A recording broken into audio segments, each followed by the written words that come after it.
আসসালামু আলাইকুম। ওয়ালাইকুম সালাম ভাই। ভাইয়ের নাম কি? আহমেদ মুসা, ভাই দেশে বাড়ি কোথায়? বিক্রমপুর মুন্সিগঞ্জ। তো মালয়েশিয়া আসছেন কত বছর হয়? আজকে ভাই 3 বছর হয়ে গেছে মালয়েশিয়া আসছি।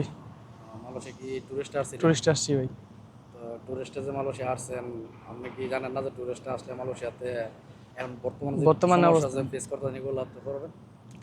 তা জানছি, বাট এখন কলিং এর জন্য দিছিলাম, কলিং অনেক দেরি করে। তো দেশের অবস্থা ভালো ছিল না, তো এই জন্য ফ্যামিলির চাপে তাড়াতাড়ি আর কি টুরিস্টেই ঢুকে গেছি। এখন আইসাছেন বুঝতেছি যে কি অবস্থা। তো এখন কি পরিস্থিতিতে আছেন মালয়েশিয়াতে? পরিস্থিতি খুব খারাপ। যে পর্যন্ত ভিসা না হইব ওই পর্যন্ত কোনো শান্তি নেই ভাই। এখন চারোদিকে দরপাট, অনেক ইমিগ্রেশনের জায়গায় জায়গায় রেট দিতেছে, না দিতেছে বৈধতা। তো সরকারের কাছে একটা আবেদন মালয়েশিয়া সরকারের কাছে যে তাড়াতাড়ি বৈধতা দিয়ে দেয়। প্রবাসী ভাই যারা আছে সবাই বৈধতা হওয়ার জন্য আগ্রহী আছে। তো বাংলাদেশ সরকারের কাছেও চাই যে বৈধতা তাড়াতাড়ি দিয়ে দেয়, যে তো বৈধতা দিলে আপনার মনে হয় ভালো হয়। ভালো হইব আর কি। কলিং না খুলে, কারণ এখানে হাজার হাজার কর্মী কর্মী আছে, তারা কাজ পাইতেছে না, কেউ কষ্ট করতেছে অনেক।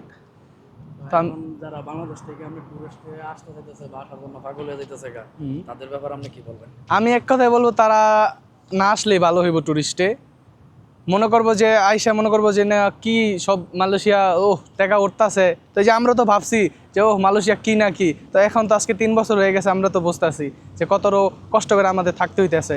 তো আমি একটাই বলবো, বাংলাদেশি ভাই ব্রাদার যারা আছেন, যদি আসেন, যদি কলিং খোলে তা কলিং আইসেন, টুরিস্টে আসার চিন্তা ভাবনা করেন না।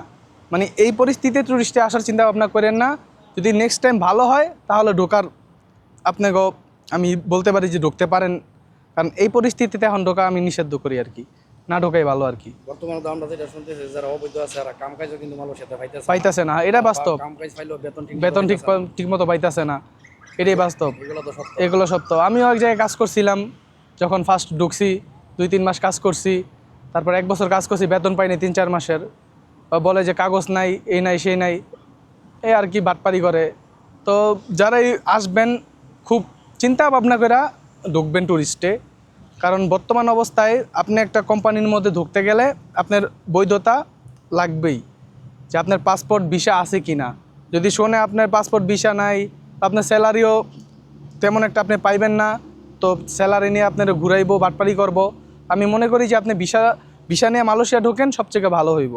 তবে শেষ কথা আপনার কাছে, আপনার যে স্বপ্ন নিয়ে আসছিলেন এই স্বপ্ন কি পূর্ণ হচ্ছে নাকি না? না ভাই, এখনো হয় নাই। ইনশাল্লাহ আল্লাহর কাছে দোয়া করি, যদি বৈধতা হয়, ভালো কাজ কাম করতে পারি, ইনশাল্লাহ হবে আর কি।